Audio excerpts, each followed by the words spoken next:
¿Qué pasa, raza? ¿Cómo están? En esta ocasión estoy con mi querido hermano y amigo José Plasencia. ¿Quieres presentarte, José?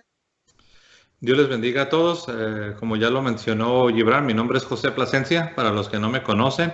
Y bueno, pues le doy las gracias a Gibran por invitarme a hablar de el tema de la justificación y sobre la gran pregunta, ¿no? Que muchos se hacen, que si la salvación se pierde o la salvación no se pierde y qué es exactamente la justificación. Y bueno, pues encantado de estar contigo, Gibran, y poder compartir un poco y espero que sea de ayuda para los hermanos que te siguen en tu canal.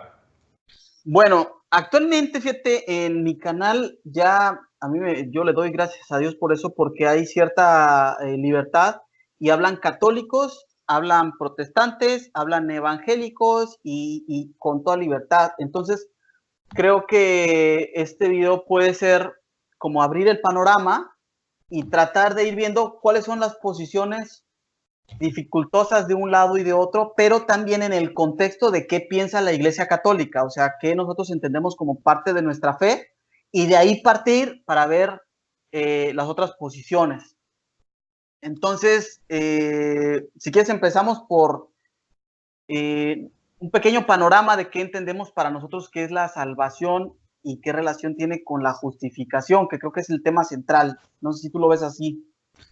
Sí, definitivamente, ¿no? El tema de la justificación muchas veces se malentiende y pues sí sería importante hacer algunas aclaraciones. Quizás la pregunta sería, ¿qué es la justificación, no? ¿La justificación es un proceso o solo es un evento singular que ocurre una sola vez al inicio de la vida cristiana y de ahí ya no hay nada que hacer para la justificación? Pues la iglesia responde diciendo que no. La iglesia nos enseña que la justificación ciertamente es un proceso y eso es muy importante, ya que prácticamente todos o la gran mayoría de los protestantes niegan que la justificación sea un proceso. Ellos lo ven como algo que ocurre al inicio de la vida cristiana y es una sola vez y para siempre, ¿no? Dime tú si tú lo ves así como yo lo veo. Yo siento como que ellos confunden la justificación con la conversión. O sea, como que ven que su momento de conversión, de pasar de una vida de pecado a una vida que busque de Dios, Uh -huh. ya por la conversión, que a lo mejor hay una conversión real de vida, entonces ellos de ahí dicen, yo ya estoy justificado y ya soy salvo, de ahí para adelante. No sé si tú crees que así lo ven ellos. Sí, creo que sí, tienes razón.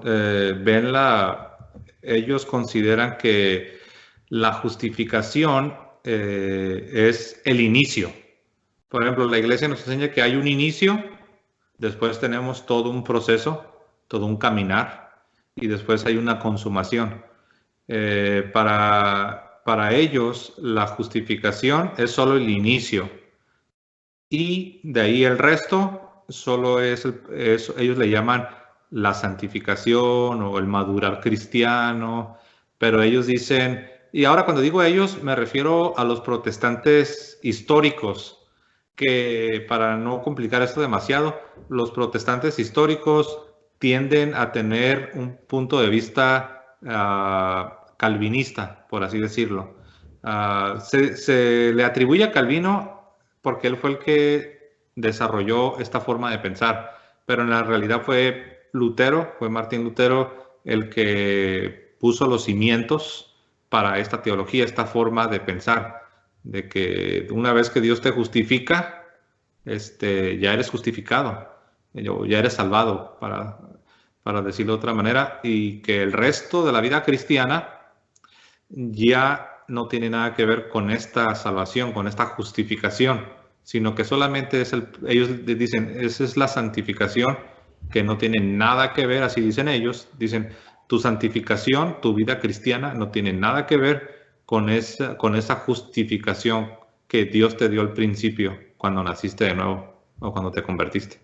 Haciendo un contraste con nuestra fe, corrígeme si me equivoco, yo como yo lo veo, que nos lo enseñan a nosotros, es que la justificación es un regalo de Dios al hombre.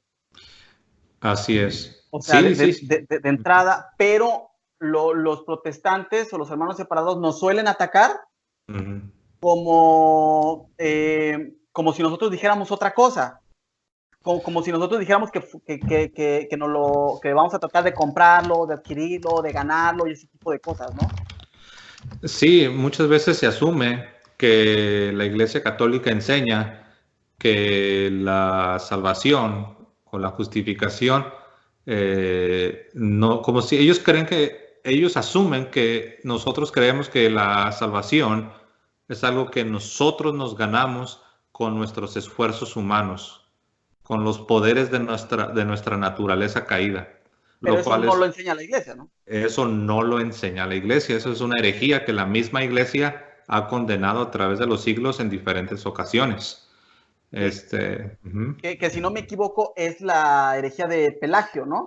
Así es, Pelagio, quien era católico, pero después se desvía, comenzó a enseñar que el hombre, de su fuerza natural, de sus méritos propios, naturales, sin la ayuda de la gracia, que el hombre podía alcanzar esta justificación, lo cual es un error, como bien lo dijiste, es el pelagianismo, viene de Pelagio.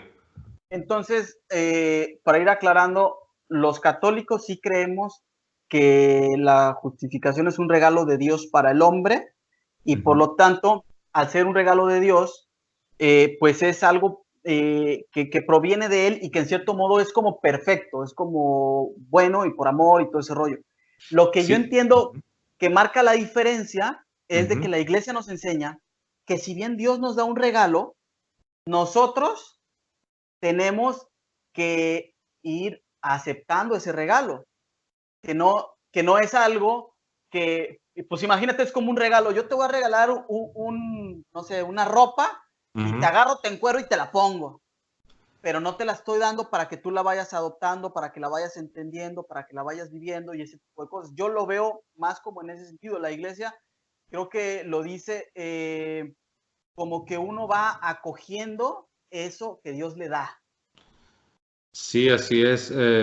Sí, es gratuita, la justificación es gratuita, es por la gracia de Dios, pero el ser humano, ya viéndolo desde el punto de vista humano, del lado de los hombres, el hombre tiene que recibir este regalo, el hombre tiene que responder a la gracia de Dios. Ahora, esta parte es importante. Nótese que dije, el hombre tiene el deber de responder a la gracia de Dios. La palabra responder, es decir, una reacción a algo o a una acción que le precede. Ahora, ¿cuál es esa acción que precede la respuesta del hombre?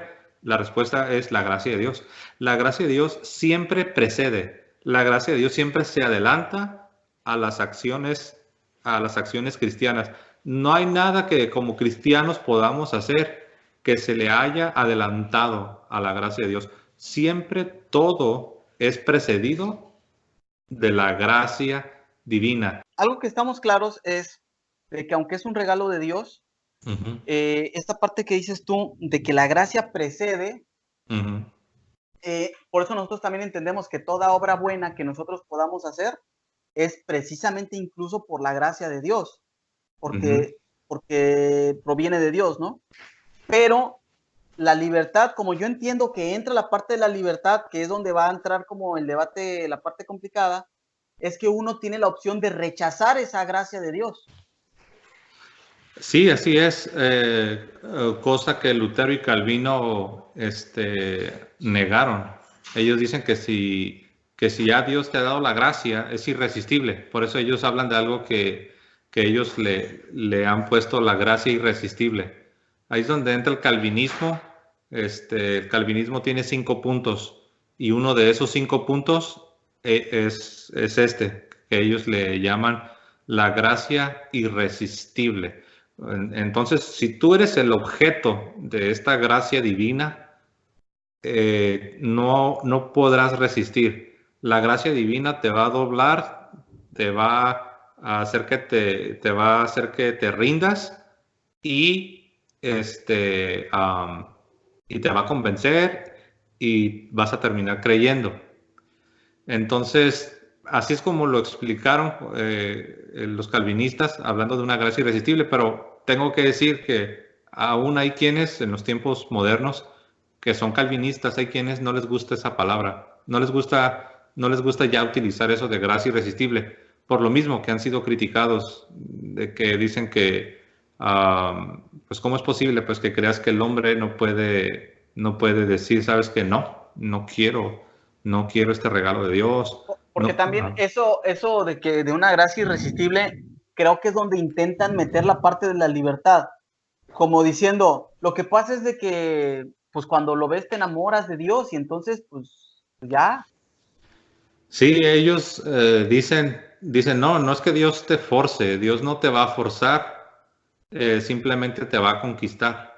Como dices tú, te va a enamorar, te va a conquistar. Lo cual es cierto, o sea, la gracia de Dios eso hace, ¿no? La gracia de Dios nos conquista, nos enamora, la gracia de Dios no nos forza.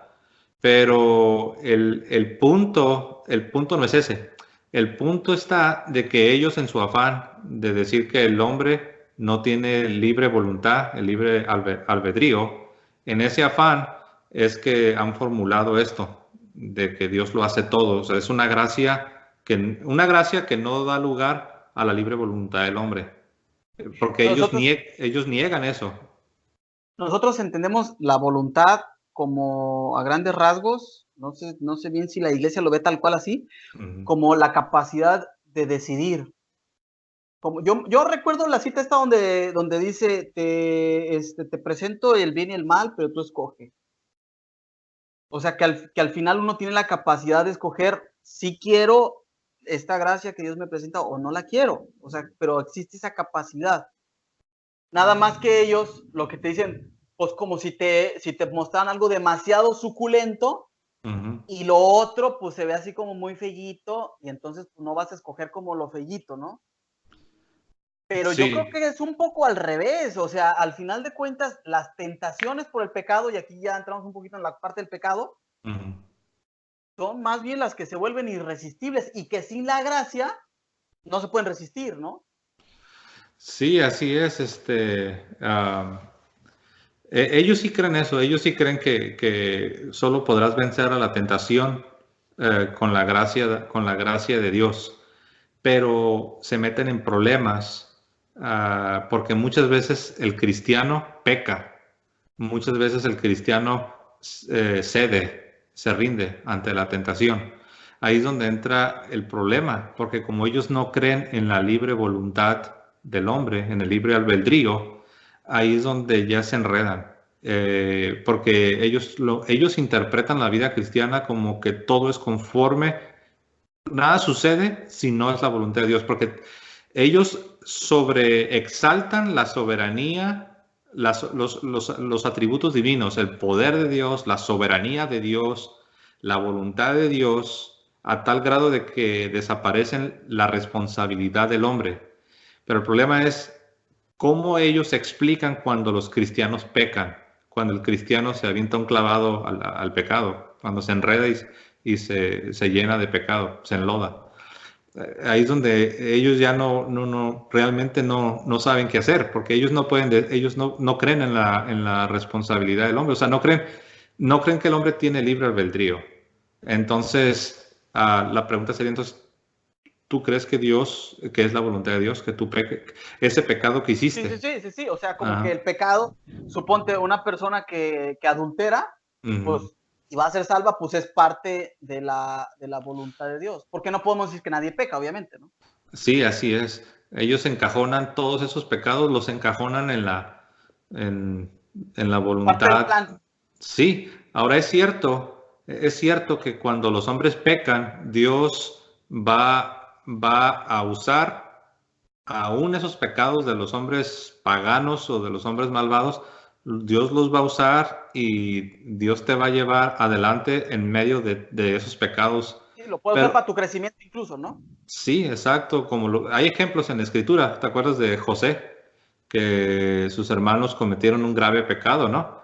Y José después dice, ustedes lo ustedes lo hicieron para mal, pero Dios lo usó para bien. Entonces, ellos usan pasajes como ese de José para decir, ves, todo está dentro de la voluntad de Dios, pero es una mala interpretación. O sea, tú eres responsable y tú pudiste haber dicho no al pecado, pero... No pasa de repente como esta cita de Pablo donde dice que hago el mal que no quiero hacer y el bien que sí quiero hacer no lo hago, y al final de cuentas como dicen, pues es que así es a mí lo que me pasa, yo soy como Pablo, pues yo no quiero hacer el mal, y casi que hay veces hay unos que dicen, pues yo no peco porque lo que peca es mi cuerpo, o como que hay algo exterior que es lo que peca y lo otro se mantiene intacto. Sí, es la teología luterana, la teología protestante, pero somos una sola persona. Entonces no puedes culpar a alguien más, eres tú mismo. Entonces, sí, o sea, es cierto, ¿no? Que el cristiano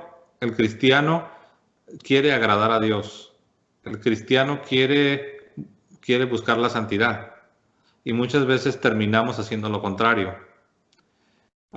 Sin embargo, sí usamos la libre voluntad cuando le dijimos sí al pecado. Entonces no podemos decir que no fui yo el que, no podemos decir no he sido yo el que pecó, porque sí hemos sido nosotros y pudimos haber dicho no. Creo que lo complicado de los calvinistas es que para todo, pues eso es la voluntad de Dios, y esa es la voluntad de Dios, y esa es la voluntad de Dios, como si fuera una película o como un teatro de algo que ya Dios previno y puso todos los personajes, ¿no? Sí, necesitamos tener las dos cosas, la soberanía de Dios y la responsabilidad del hombre. Si no se consideran las dos cosas, vamos a terminar diciendo que el mal y el pecado es culpa de Dios. Yo las dos cosas complicadas que veo son la cuestión de la libertad y la cuestión del pecado. Sobre todo en la cuestión de la libertad, no veo cómo los calvinistas puedan hablar de la libertad del hombre, incluyéndola en el plan de salvación, incluyéndola en toda su teología, ¿no? Sí, y la cuestión del pecado, que es parte de la libertad, yo la veo complicado porque como no lo ven como un proceso, es que si no ves como un proceso que te vas acercando a la voluntad de Dios, pues al final de cuentas, yo creo que irremediablemente caes en el calvinismo, o no sé si tú lo ves así. Pues sí, es posible, es posible, aunque, como sabemos, en el mundo protestante hay infinidad de variaciones en cuanto a doctrinas de la salvación. No es algo monolítico, por ejemplo, por eso en la Iglesia Católica sí es algo monolítico, o sea, sí hay unas doctrinas que ya están definidas, por eso se tiene un magisterio. Sí. O sea, no hay así como que 1000 grupos con diferentes interpretaciones. Puede haber algún teólogo que desobedezca y que salga con sus propias teorías, pero esa no es la enseñanza católica. Tenemos un magisterio con una fe, es una sola fe, es una sola enseñanza, y nadie tiene la libertad ni el derecho de inventar sus propias doctrinas. Pero sí, aquí la clave es entender que la justificación es un proceso. Tiene un inicio, tiene una progresión y tiene una consumación. Cosa que Martín Lutero y la mayoría de protestantes rechazan. Ellos dicen no, la justificación es instantánea, ocurre una sola vez y para siempre. Obviamente ellos se refieren a la conversión inicial y dicen, y ya el resto, eso ya no afecta tu justificación. Eso solamente es la santificación. Han creado una separación que en la Biblia no existe y que la Iglesia nunca ha enseñado. La Iglesia nunca ha enseñado que una cosa es la justificación y otra cosa aparte es la santificación. La Iglesia siempre las ha puesto juntas. La justificación y la santificación van de la mano. No podemos descuidar la santificación y al mismo tiempo afirmar que ya estamos justificados del todo. no sé si tú lo ves así, pero yo lo veo como que es la continuación infinita de los mismos, de las mismas discusiones que han tenido los protestantes siempre. Yo lo ubico eso, lo primero, entre calvinistas versus arminianos, pero creo que el mejor ejemplo o como la cuestión parecida es como las disputas que tenía Wesley con Whitefield, no me acuerdo cómo se pronuncia. Whitefield. Y no sé si las conoces, pero está bien interesante porque ellos verdaderamente se consideraban amigos de verdad y ellos, creo que para los protestantes, no sé si es así, como que ellos no ven tanto problema en si la salvación se pierde o no se pierde porque dicen, de alguna manera los dos vamos a llegar al cielo. Sí, me imagino que ellos dicen, bueno, pues si tu teología es incorrecta, pero te mantienes en obediencia, pues al final del día te voy a ver en el cielo y a lo mejor mi teología es la verdadera, pero si desobedezco, pues de nada me sirve, ¿no? Ellos así lo ven, como que al final del día no es tan importante comprender la teología, sino mantenerse lejos del pecado. Que hay algo de verdad, ¿no? Hay algo de verdad. Pero tú sí ves como que, yo lo siento así, como que separan la creencia de lo que uno hace. Sí. Como si se pudiera decir, bueno, es que yo puedo creer que se pierda o no se pierde, pues al final da igual, lo que tengo que tratar es de no pecar. Sí, ellos como que no se dan cuenta que la doctrina afecta el comportamiento. Exactamente, esa parte. Y entonces, por eso dicen, pues no es tan importante que lo hablemos, pero se me hace bien chido porque Whitefield le dice a Wesley, le hace, pero como te quiero, me gustaría que conocieras la verdad y por eso te explico y tal, pero no tiene ya que ver con su, porque él mismo, incluso hasta la misma predicación ya pierde sentido, ¿para qué le dice? Si va a ser salvo, entonces ¿para qué le predica? Pero él dice, como eres mi amigo, te quiero predicar para que sepas la verdad y no sepas la verdad, ya que estés en el cielo y pues te agüites de que estabas equivocado. Sí, bueno, allá hablando de calvinistas y arminianos, así como lo explicas, para los que nos están escuchando y que no están muy familiarizados, los calvinistas son los que creen en la predestinación y dicen que los que son escogidos son predestinados y se van a salvar porque se van a salvar. Y los arminianos no creen en la predestinación. Ellos creen que la salvación sí la puedes perder. Y ese asunto de predestinado no es verdad. Así es de que tienes que cuidar la santificación y buscar la santidad y mantenerte fiel hasta el final. Los calvinistas ponen un énfasis muy fuerte en la soberanía de Dios y los arminianos destacan más la libre voluntad del hombre. Y la Iglesia Católica pone las dos cosas juntas con pegado, por así decirlo. La Iglesia dice no es lo uno o lo otro. La Iglesia dice tenemos la soberanía de Dios y tenemos la libre voluntad del ser humano. Dios es todopoderoso y todo depende de él, pero el hombre es responsable y un día va a dar cuentas. Las dos cosas, no es lo uno o lo otro, sino son ambas cosas. Ahora, esto no les gusta a muchos protestantes porque ellos dicen, no, es que no lo entiendo. Por ejemplo, la iglesia dice, esto es un misterio. ¿Cómo es que funcionan juntas la soberanía divina, la gracia de Dios y la libre voluntad del hombre? O sea, dicen, ¿cómo? No entiendo. La iglesia dice, es que esto es un misterio, va más allá de nuestra comprensión. Y a ellos no les gusta. Los calvinistas dicen que eso es inconsistente. Dicen, no, qué fácil, dicen, esa forma de explicar la soberanía y la responsabilidad humana es muy simple y es realmente inconsistente. Si Dios es soberano, Dios se va a encargar de ti y no necesita de tu libre voluntad. Pero, bueno. y a final de cuentas, no sé si tú, o sea, si ellos dialogaran lo suficiente como para ver sus puntos válidos de uno y a otro, empezarían a avanzar hacia la verdad, ¿no? Sí, de hecho sí. Hay un diálogo, está en inglés, no sé si ya estará subtitulado, de un calvinista con un arminiano, donde están dialogando de una manera muy respetuosa y parece que ellos tienen una amistad. Y es interesante. verlos como sin darse cuenta están de acuerdo en muchas cosas, pero como tienen compromisos con su propia teología, porque ellos son maestros, son profesores de seminario, entonces como ellos tienen compromisos teológicos, por así decirlo, son muy cuidadosos de no negar los principios de su sistema teológico.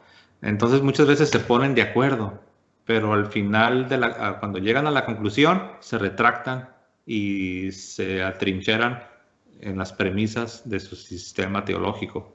Y yo creo que es lo que va a pasar con estos dos también, ¿no? Porque al final de cuentas, si uno le empieza a dar la razón al otro, creo que es la parte de, no sé, yo lo veo como el orgullo humano, que al final de cuentas se empieza a sentir perdido y mejor se regresa a donde estaba, que se sentía seguro, ¿no?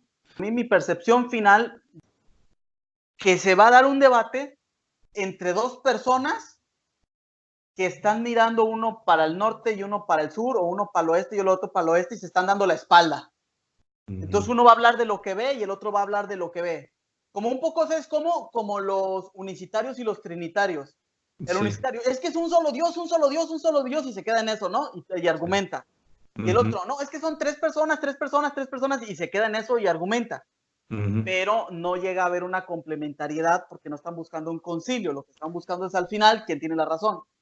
Exacto, por eso se necesita un árbitro, un juez, un umpire, y ese es el magisterio. Porque el juez puede ver la fotografía completa, el panorama completo. Puede ver una postura y puede ver otra postura. De hecho, antes de que yo regresara a la Iglesia Católica, yo me di cuenta de eso. Yo veía debates entre calvinistas y arminianos y me di cuenta que los dos tenían sus buenos puntos. Y de hecho cada quien tiene su grupo de versículos. Los calvinistas ya tienen su grupo de versículos y los arminianos tienen su grupo de versículos y ahí están disparándose los unos a los otros. Pero los dos tienen cierta razón, pero no tienen toda la razón. ¿Por qué? Completa. Exacto, no tienen la verdad completa porque ellos están navegando fuera de la iglesia y cada quien, al final del día, cada quien actúa de acuerdo a lo que él entiende. Es un individualismo. Y el otro también actúa conforme a lo que él entiende y acepta. Y en la iglesia no es así. En la iglesia católica dice, no, mira, es esto y es esto. Es la soberanía divina y la responsabilidad humana. Las dos las ponemos juntas. Las dos están en la Biblia. Nuestra mente no alcanza a desglosar o a desmenuzar todo así paso por paso, porque somos finitos, somos limitados. Esto está arriba y más allá de nuestra comprensión. Eso es lo que la iglesia hace. De hecho, yo cuando encontré la iglesia, pues me di cuenta que no había necesidad de estarse complicando tanto. Está bueno. Pues te agradezco, José. Siempre es muy agradable hablar contigo. La media hora que hablamos antes de esto y la de ahorita. Okay. Y bueno, pues estamos en contacto a ver cómo nos va con este asunto. Gracias, Gibran, y gracias a todos tus suscriptores. Que Dios les bendiga. Espero que esta plática informal pueda dar un poco de luz. Que Dios les bendiga. Dale, bye. Hasta luego.